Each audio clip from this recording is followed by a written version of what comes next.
میرے بھائیو، زکوٰۃ یہ اللہ کا حق ہے.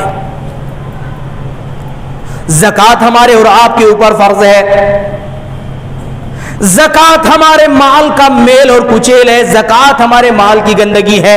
اگر آپ نے اللہ کے اس حق کو ادا نہ کیا تو یقین جانیے کل قیامت کے دن وہ دن دیکھنے پڑیں گے جس دن کو دیکھنے سے پہلے ہر انسان 1000 بار مرنا پسند کرے گا. اللہ کے رسول صلی اللہ علیہ وسلم نے ارشاد فرمایا کہ کل قیامت کا دن ہوگا، مالدار لوگ لائے جائیں گے، ان کا مال ان کے سامنے پیش کیا جائے گا. ان کے مال کو کئی الگ الگ روایتوں میں الگ الگ انداز میں، ایک روایت میں اللہ کے رسول فرماتے ہیں ان کے مال کو آگ کی چٹانوں کی صورت میں بنایا جائے گا، آگ کے چٹانوں کی صورت میں، اور ان چٹانوں کے ذریعے سے ان کے پہلوؤں کو، ان کے جسم کے الگ الگ حصوں کو داغا جائے گا یہاں تک کہ وہ چٹانیں ٹھنڈی ہو جائیں گی. پھر اس کو جہنم میں دوبارہ سے گرم کیا جائے گا اور پھر سے اسے داغا جائے گا. اور یہ عمل 1 دن 2 دن 3 دن 2-4 سال 1-2 ہزار سال نہیں، اللہ کے رسول فرماتے ہیں 50,000 سال تک یہ عمل اس انسان کے ساتھ کیا جاتا رہے گا جو اپنے مال کا زکوٰۃ نہیں ادا کرتے. یہ 50,000 سال کی مدت کون سی ہے معلوم ہے؟ یہ حشر کے میدان کی مدت ہے. پھر اس کے بعد ایسا بھی نہیں ہے کہ 50,000 سال کے بعد چلو ایک مدت تو ہے 50,000 سال ہی صحیح ہم جھیل لیں گے، معاملہ یہ نہیں ہے.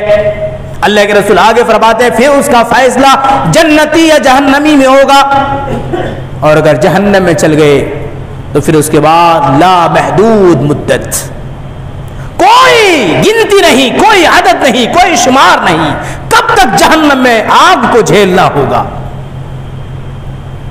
اس بات کے لیے ہم اور آپ تیار نہیں. 2-4 گھنٹے میں نے آپ کو بتایا نا، 2-4 گھنٹے گاڑی کھڑی کرنے کے ڈر سے ہم اور آپ فوراً کڑک نوٹ نکال کر کے اور تھما جاتے ہیں. میرے بھائیوں، کل قیامت کے دن 50,000 سال یہ حشر کے میدان کی بات ہے. اس کا مطلب ایک بات اور بھی واضح ہوئی، کیا؟ اس کے بعد اس کے جنتی یا جہنمی ہونے کا فیصلہ ہوگا. کا مطلب اگر آپ کی نیکیاں زکوٰۃ نہ دینے کے باوجود بھی زیادہ ہو گئی، یعنی اگر آپ مستقبل میں جنتی ہونے والے تھے، آپ نے دوسری نیکیاں اتنی کر رکھی تھی کہ آپ جنتی قرار پائیں گے جب حساب و کتاب ہوگا، تو اس سے پہلے ہی آپ کو زکوٰۃ ادا نہ کرنے کی سزا میدان میں بھگتنا ہوگا. جنتی تو بعد میں بنیں گے، جہنمی کا ہونے کا فیصلہ تو بعد میں ہوگا. یہ حشر کے میدان میں یہ سزا ہوگی، حشر کے میدان میں سزا ہوگی. اللہ اکبر. ایک اور روایت میں اللہ کے رسول صلی اللہ علیہ وسلم ارشاد فرماتے ہیں مالدار کے مال کو ایک خطرناک قسم کے سانپ کی صورت میں اللہ تبارک و تعالی لائے گا، اس کے گلے میں ڈال دے گا. وہ سانپ اس کے جبڑوں کو، اس کے باچھوں کو بار بار چیرے گا، اس میں ڈنک مارے گا، بار بار اسے تکلیف ہوگی. اور یہ کتنے سال تک ہوگا؟ 50,000 سال تک ہوگا.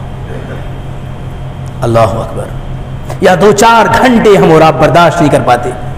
اور یہ وہ وقت ہوگا جب سورج سوا نیزے پہ ہے، یعنی کہ انسان کو سورج کی پوری گرمی، شدت کی گرمی کا سامنا ہے.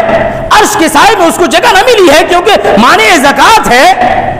اور تیسری طرف چٹان لوہے کا، یہ آگ کا چٹان، اس سے اس کو داغا جانا.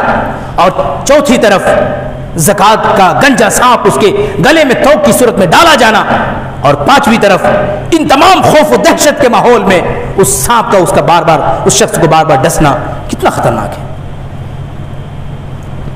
اللہ کے رسول صلی اللہ علیہ وسلم نے ارشاد فرمایا مانع الزکاۃ یوم القیامۃ فی النار.